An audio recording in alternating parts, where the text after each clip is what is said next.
Bismillahirrahmanirrahim. Assalamualaikum warahmatullahi wabarakatuh.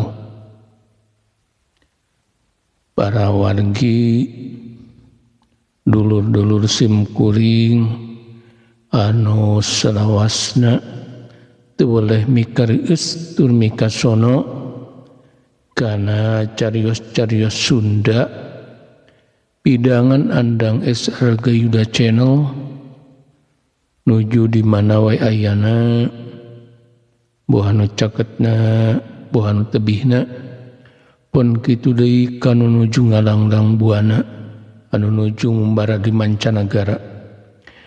Wilujeng patepang deui sareng simkuring dina raraga neraskeun hanca carios anu katunda dinten kamari. Pamugi wae para wargi nuju aya dina kawilujengan sehat lahir, sehat batin, aya dina panangteuingan kersaning Gusti Jat Allah Rabbul Alamin. Dina waktos ieu teh simkuring masih ngadugikeun terus nyambung anu judulna Asal Usul Kangjeng Ratu Laut Kidul. Hiji carios anu hubunganna sareng legenda zaman baheula. Nanging sakali simkuring nandeskeun ieu mah mung saukur dongeng anu dikaitkeun sareng legenda. Ai legenda teh dongeng anu dikaitkeun sareng kaayaan alam mangsa harita. Jadi naon anu didugikeun ku pribados cantang tos nyata, cantang tos bener itu nyana. Ieu mung saukur puah karya sastra simkuring. Kalayan bilih aya jenengan-jenengan anu sebat kasebat di dieu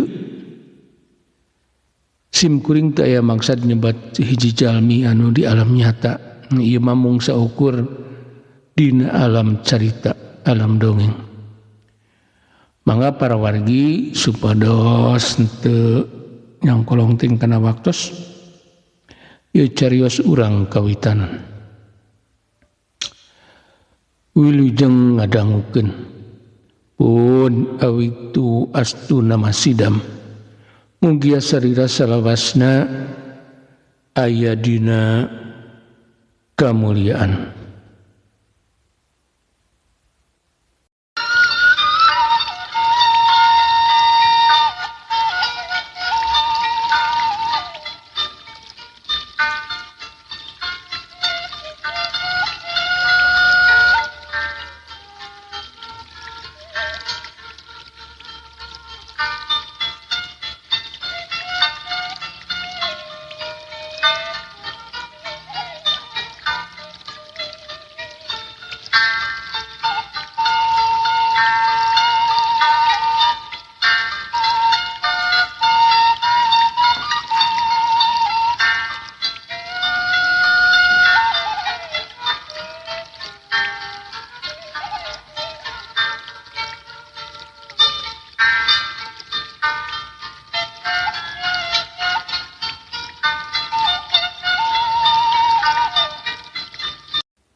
Asal Usul Kangjeng Ratu Laut Kidul bagian katilu karyana andang SR Gayuda. Urang ajar warulaya ciar nempo anak buahna pada perlaya kuki kapetengan gegedug para durwiksa ngacorelat narajang ki kapetengan. Pedog panjangna kumolebat rek narok sirahna ki kapetengan. Ciat ki kapetengan teh eleh garang. Manehna ngabentak bari ngibaskeun bedogna ka luhur. Belentrang sora bedog diadu. Burinya silalatu ting baracak tina bedog diadu bakat kutarik. Carik jeg ke gedug para durwiksa ngacarik jeg eleh tanaga. Atuh gacelang manehna mundur ngajauhan ke kapetengan. Saterusna pasang deui kuda-kuda. Panonna mureleng kana waruga ki kapetengan. neangan seselak sugan kepangi gerak lengkahan anu lemah. Tapi kayan gitu teu bisa lidak.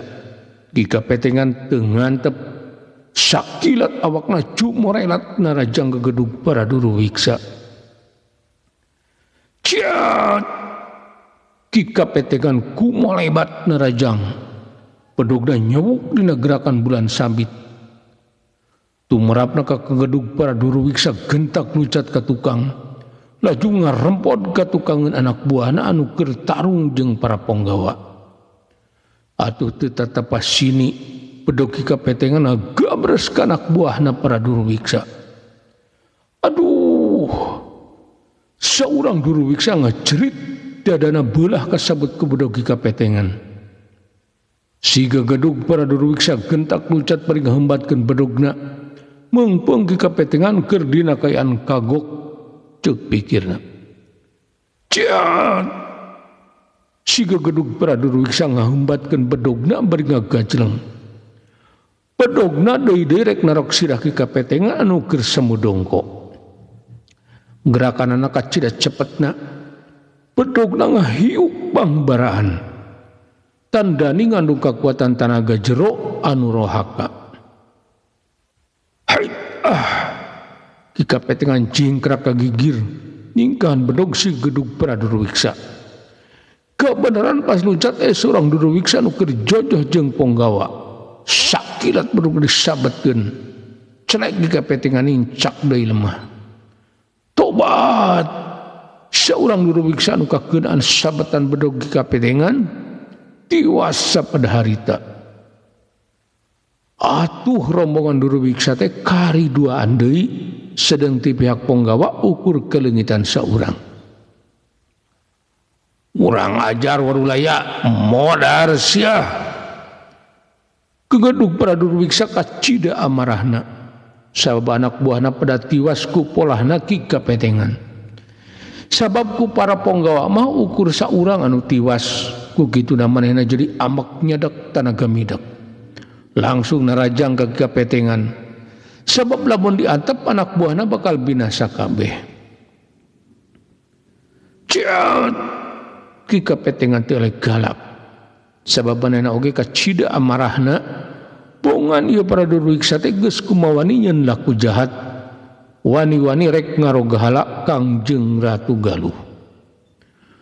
Dua jirim ting kolebat ngadu jajaten. Bedogna ting gurilap kasrot cahya panon poe. Dua manusia anu pada mibanda ilmu kanuragan anu luhur silih arah pati. Sedang para ponggawa harita teh keur ngaraporan dua urang ti para duru wiksa. Anu saurang mah geus boborot ku getih. Atuh teu butuh waktu anu lila.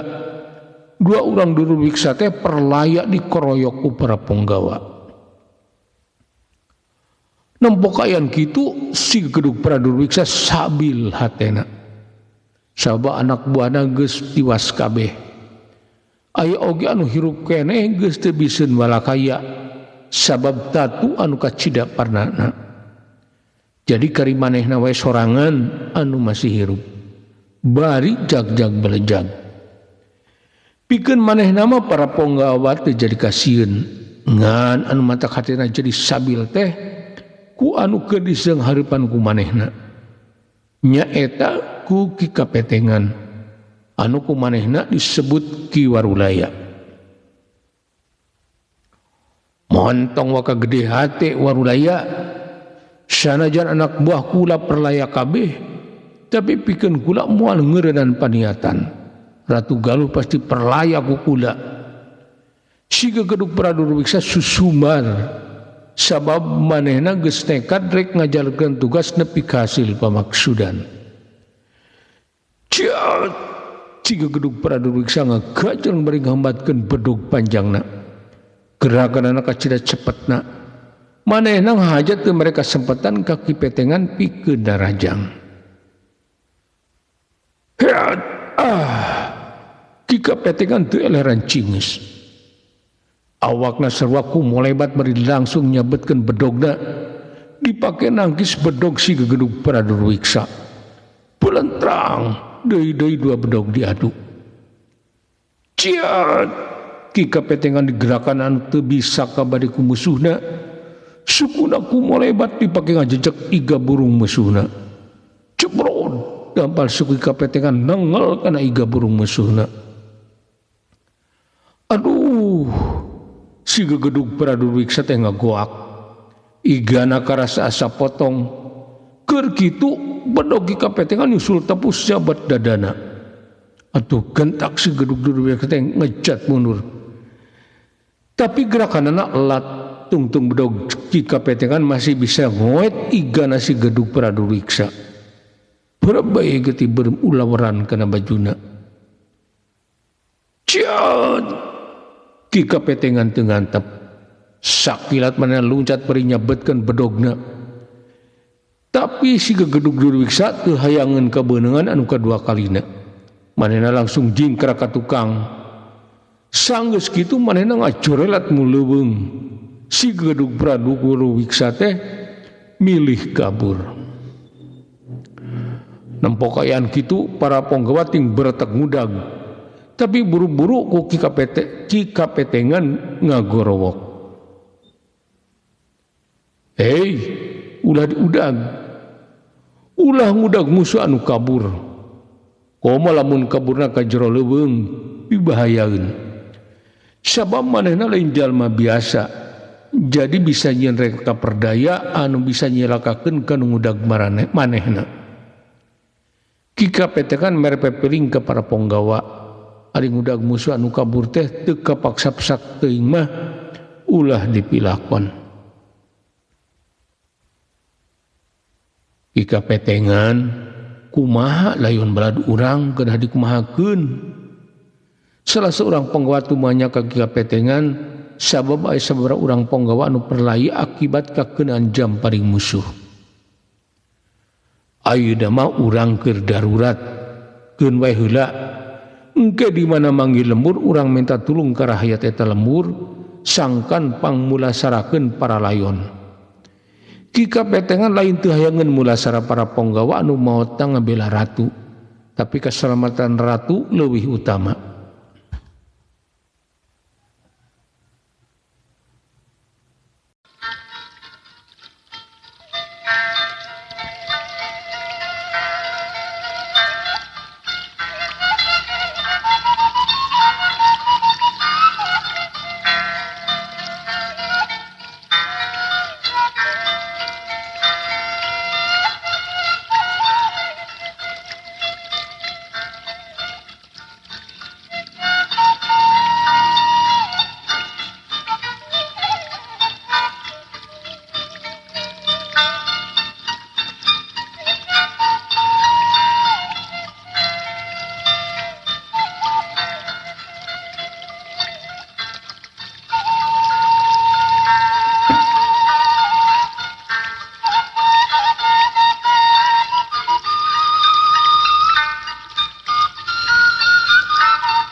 Ke punten ngaseheula sakedap para wargi biasa sakantenan sim kuring sejangiri ngemutan ka para wargi anu kaleresan nuju ngadangukeun ieu dongeng.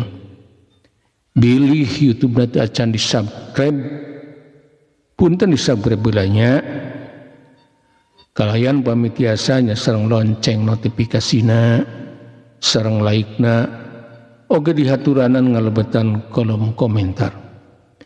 Tiasane supados di mana sim kuring medar di lalakon enggal dina kalajenganana tiasa langsung nembongan dina YouTube para wargi.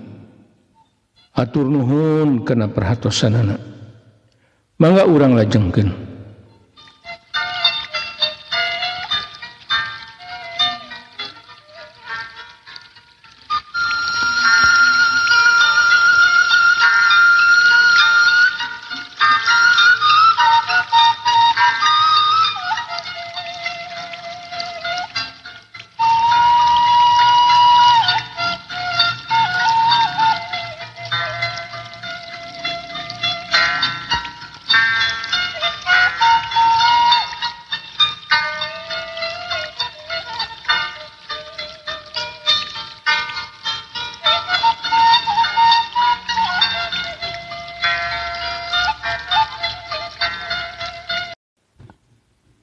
Siap ki kapetengan urang lumampah bisi kaburu aya dia anu rek karogahala ka Kangjeng Ratu.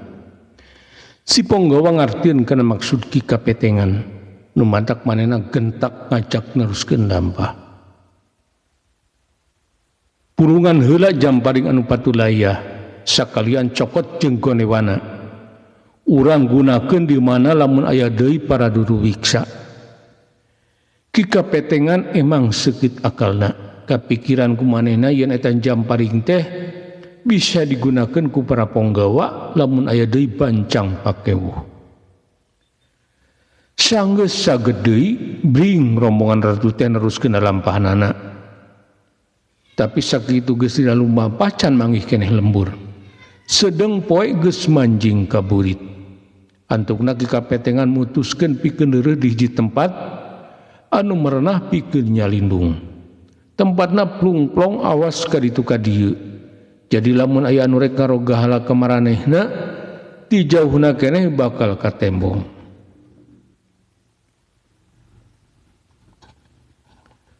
Urang reureuh di dieu wae sabab bisi kapentingan di tengah leuweung. Urang keur aya dina bahaya. Jadi kudu iatna. Ki kapetengan mere parentah sangkan merenahkeun tempat jang reureuh sakalian ka para emban jeung gulang-gulang sangkan nyieun kadaharan jang para Ponggawa. Sae tempatna ki kapetengan urang janten tiasa awas kanu jauh.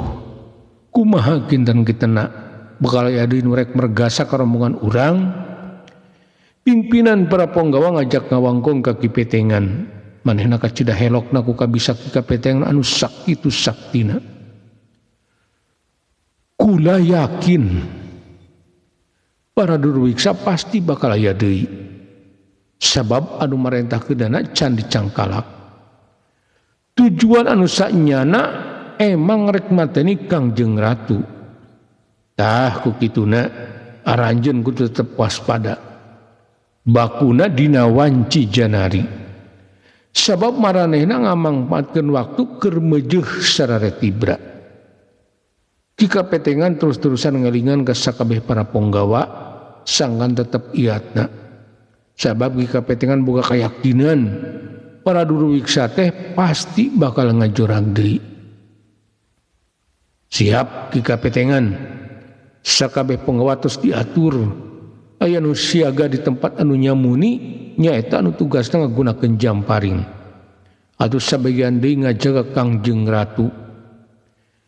Pimpinan para Ponggawa laporan ngeunaan kasiapan para Ponggawa anu keur ngawal Kangjeng Ratu. Jamparing-jamparing anu meunang ngarampas dimangpaatkeun jang ngajaga kasalamatan sakabeh rombongan. Sanggeus dalahar kade ati-ati ulah sarare. Mun kudu sare wayahna gantian. Ki warudaya atau ki kapetengan terus-terusan merepepeling ke para Ponggawa. Sabab rombongan jalma-jalma jahat teh pasti aya deui. Boa keur ngintip-ngintip. Ki kapetengan kade ati-ati. Sabab para duru wiksa teh niatna rek mateni kula. Jadi anu tadi geus pada perlaya pasti datang di anu sejen. Ratu Dewi Mayang cumanita ka kapetengan beri ngelol tina lebet kareta. Dewi Mayang paronana teh aya riuk-riuk anu sieun atau hariwang. Sabab dirina yakin kana kamampuna ki kapetengan. Sumangga Kangjeng Ratu ulah salempang nun. Ki kapetengan ngaregregen Ratu Dewi Mayang. Manehna moal ngantep kana lakuna Pradurjana. Satekah pola kamampuna bakal ketrukeun pikeun ngajaga Kangjeng Ratu Dewi Mayang. Peutingna mangsa kajanarinakeun. Di jero leuweung ujug-ujug aya suara anjing ngalang laung. Kebog ki kapetengan ngarenjag. Laju manehna curinghak terus kahuhuleng sakedapan. Para Ponggawa tanghi euy udang kabeh siap-siap di tempat sewang-sewangan. Bakuda nu boga tugas mesat ke Jamparing siaga ayeuna keneh. Ki kapetengan langsung mere parentah ka para punggawa anu kebenaran sare oge ting korajat harudang anu sare mah. Aya naon ki kapetengan? Pimpinan para punggawa tumanya bangun heran. Laju nuak liuk ka sabudeun alam anu mongkeng. Tapi kumanehna masa kitu haban dileukeun beuteuk katempo naon. Padahal singku ki kapetengan oge can empuna naon. Ngan curiga peda aya sora-sora aradeh ti jero leuweung. Aya sora anjing ngalang laung datangna ti jero leuweung. Tapi yakin eta lain anjing. Sebab anjing mah tara di leuweung. Sora ajag lain kitu lagamna deui. Pasti eta teh isyarat ti jalma-jalma nu rek niat jahat. Ki kapetengan emang jalma ahli, manehna moal kasamaran ku tingkah polahna manusia anu nyieun rek kaperdaya. Sabab elmuna seukeut, batina weruh sadurung winara. Bener wae naon anu diomongkeun ku ki kapetengan teh teu nyalahan. Dipati lila ketempor remeng-remeng. Aya sababaraha urang jalma di baraju hideung, di Terego Sideung, keur ting keteyap kadeuketan ka tempat tereureuna Kangjeng Ratu Galuh. Datangna anu ti jero leuweung aya anu ti jalan oge aya anu datang ti jero leuweung aya oge ti jalan urut liwatan rombongan Kangjeng Ratu. Tuh tempo punggawa jalma-jalma di baraju hideung keur keteyapan murka dieu. Jumlahna moal kurang ti 20 urang. Kade siapkeun anu ahli mentangkeun gondewa. Ki kapetengan mere parentah ka pimpinan para punggawa sangkan sayaga. Sabab musuh geus jelas keur ngadeuketan ka maranehna. Siap ki kapetengan, sadayana oge anu ditugaskeun mentangkeun Jamparing emang ahlina. Tong salempang maranehna bisa mentangkeun Jamparing najan dinu poek. Pimpinan para punggawa ngalaporkeun gayaan para anak buahna, kabeh oge geus asak latihan. Sabab anu dibapikeun ngawal Kangjeng Ratu emang punggawa pilihan. Nya syukur atuh. Pokona kaselamatan Kangjeng Ratu anu utama. Kukituna urang sararea ulah lalawora dina nyieun tindakan. Sabagian punggawa ulah ninggalkeun kareta Kangjeng Ratu. Keun anu nyanghareupan Pradurjana secara langsung mah bakal kukuda. Ki kapetengan atau ki warudaya kacida khawatireunana ku kasalamatanana Kangjeng Ratu Galuh. Siap ki kapetengan kula sadia ngorbankeun nyawa pikeun kasalamatan Kangjeng Ratu. Pimpinan para punggawa teh nandeskeun tekadna moal galideur dina bebela ka ratuna. Ngobrol ki kapetengan jeung pimpinan para punggawa teu diteruskeun sebab Praduriksa geus deukeut. Nampok kitu ki kapetengan ngagajleng kenadahan anu teu jauh ti eta tempat. Sedang pamimpin para punggawa buru-buru mere isyarat sangkan anu tugaskeun pikeun mentang Jamparing siap-siap. Para Praduriksa beki deukeut. Maranehna luak-liuk bangun anu kacida anehna sebab di eta tempat sigarehe teh anu nyaring. Ceuk pikirna meureun para pangawal Ratu Galuh teh keur sarere tibra da puguh mangsarita teh meujeuh wanci janari. Marehna ngahaja milih eta waktu supaya anu rek dirogahalana keur sarere tibra. Dina hudangna oge bakal lulungu moal bisa nyieun tindakan. Tapi pamikir para Pradurwiksa teh nyalahan. Basa marehna geus deukeut ka palebah Kangjeng Ratu, pelesat sababaraha Jamparing pating kolebat murug Pradurjana. Atuh teu bisa disingkahan eta Jamparing teh crub-creb kana awak Pradurjana. Aduh, sababra urang ngacerit laju ngagubra di Bandemah teu hudang deui sabab katiru ku Jamparing lebadadana. Diitung ku kapetengan anu rubuh ku Jamparing aya genep urang kabeh tiwas. Jadi Jamparing ti penggawa pangawal Kangjeng Ratu tai anu meleset saurang oge. Sabab anu boga tugas mentangkeun Jamparing aya genepan. Anu sabagianana siap-siap ngajaga kareta Kangjeng Ratu. Emak pamimpin penggawa ni tang lepaskeun ni Jamparing ka musuhna anu beuki deukeut. Jumlahna masih lobaan. Pelesat sababaraha Jamparing ting belesat deui. Ku para musuhna teu kabade sabab maranehna mentangkeun Jamparing teu tempat anu poek. Sedeng para durjana aya dina cacaang bulan. Jadi anu ngabidik teh teu salah sasaran. Cerem Jamparing kena deui kana sasaran. 4 urang langsung ngajungkel, 2 urang ingkud-ingkudan ka tiruk pingpingna. Jadi anu rek karogahna ka Kangjeng Ratu teh ukur kali 10 urang. Kitu oge anu duaan mah cidra. Ku kaayaan kitu para durwiksa langsung nyebar. Sabab padeukeut mah jadi sasaran anu empuk pikeun anu mentangkeun Jamparing. Kabeh para durjana ku molebat dina gerakan anu kacida cepetna. Tapi keur kitu ki kapetengan ngagajreng tina dahan. Basa awakna memeh napak kana lemah, leungeun katuhuna ngibaskeun sababaraha rokrak anu diseugeuttan. Teu salah deui eta pangbaledogi kapetengan alabatan Jamparing. Harita keneh til urang durwiksa ngagubra di Bandemah.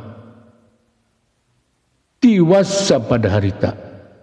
Ti korona katiruk kurokrak pambaledogi kapetengan. Urang ajar terus maju barudak ke gedung para durwiksa kacida nafsuna nempo anak buahna brak-bruk tiwas sapada harita. Manehna teu bisa mundur sabab sarua wae, namun mundur bakal dipaehan ku nu marentahkeun manehna.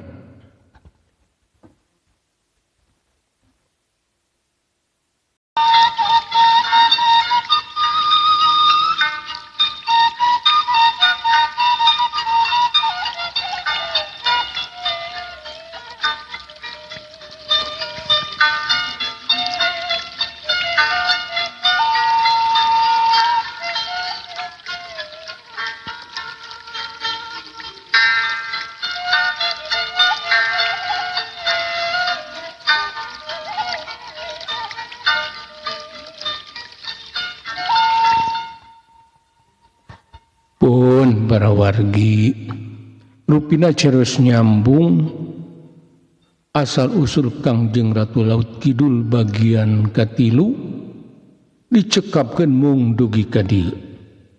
Enjing atanapi pageto manawi di parang umur anu panjang urang tiasa ditepangkeun deui dina kalajengan ieu carios. Bobor sapanon carang sapakan mugia parwargi agung cukup lumur jembar pangapunten. Kersang hapunten kana sanis kanten kenubutan kelelepatan simkuring dina tata cara ngadugikeun ieu carios. Wilujeng kantun para wargi. Wassalamualaikum warahmatullahi wabarakatuh.